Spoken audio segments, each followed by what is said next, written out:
Jason Gardner, the founder and CEO of payment processing startup Marqeta, was going through another bout of depression.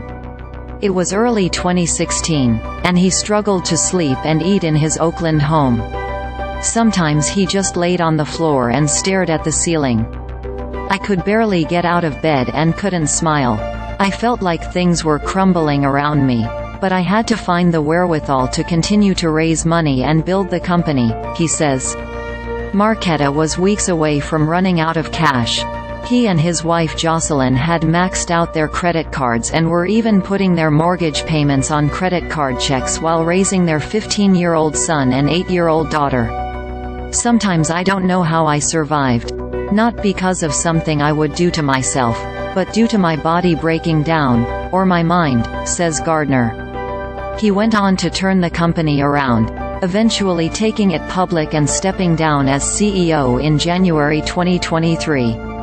Today he speaks openly about the struggles he faced as a founder, a topic that, even in an era when people share intimate details about themselves on social media, still isn't discussed often enough. Nearly all entrepreneurs face serious mental health challenges. According to an April 2023 survey by research organization Startup Snapshot, 72% of founders say the job has affected their mental health.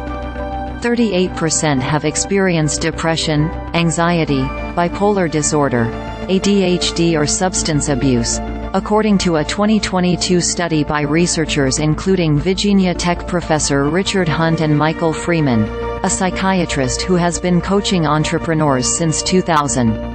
Over the past 5 years, several studies have shown that entrepreneurs have significantly more mental health conditions compared with different comparison groups, Freeman adds.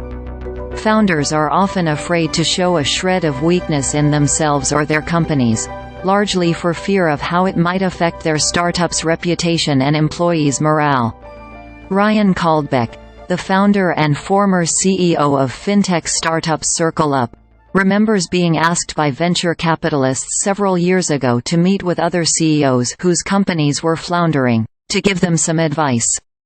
"I go to coffee with the CEO and I remember this on 2 or 3 occasions, and the CEO would just talk about how their company was crushing it, even though the VC just told me they were in a lot of trouble," he says. That is Silicon Valley in a nutshell, putting up this facade.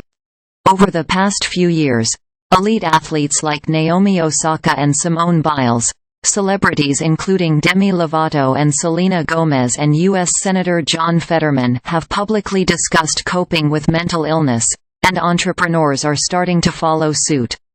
In February 2022, Pedro Franceschi, the co-founder of credit card startup Brex, wrote a moving blog post about his mental health issues, which resulted in him having a panic attack even though the company was growing rapidly and becoming a Silicon Valley darling.